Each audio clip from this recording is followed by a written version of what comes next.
मेघनाद इतना पावरफुल क्यों था? रावण का बेटा मेघनाद देवताओं को भी हरा चुका था। उसकी शक्ति का राज था उसकी कठोर तपस्या, दिव्य अस्त्र शस्त्र और अद्भुत युद्ध कौशल। रामायण के सबसे रहस्यमयी और शक्तिशाली योद्धाओं में से एक था मेघनाद, जिसे इंद्रजीत के नाम से भी जाना जाता है।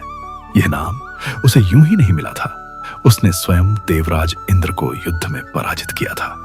यही कारण है कि उसे इंद्रजीत कहा गया, यानी इंद्र को जीतने वाला।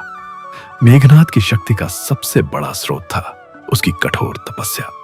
उसने भगवान ब्रह्मा को प्रसन्न करने के लिए वर्षों तक तप किया। उसकी तपस्या से खुश होकर ब्रह्मा ने उसे कई वरदान दिए। इनमें सबसे महत्वपूर्ण था, जब तक वह यज्ञ करता रहेगा तब तक उसे कोई भी पराजित नहीं कर सकता। यही कारण था कि हर बड़े युद्ध से पहले वह विशेष यज्ञ करता था, जिससे उसकी शक्ति कई गुना बढ़ जाती थी।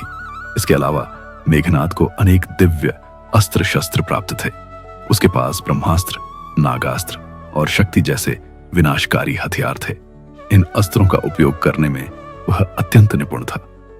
एक बार तो उसने अपने नागास्त्र से राम और लक्ष्मण दोनों को ही मूर्छित कर दिया था, जो उसकी युद्ध क्षमता का प्रमाण है।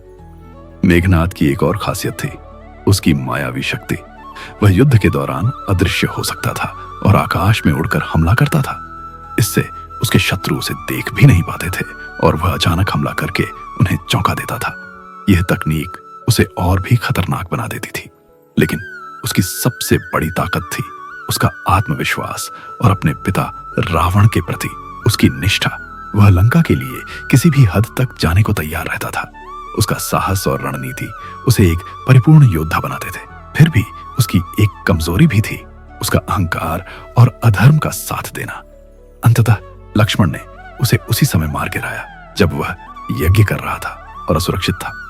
यही दिखाता है कि चाहे कोई कितना भी शक्तिशाली क्यों ना हो, अगर वह धर्म के मार्ग से भटक जाए तो उसका पतन निश्चित है। तो दोस्तों, मेघनाद की शक्ति जितनी अद्भुत थी, उसकी कहानी उतनी ही रोमांचक और सत्य थी।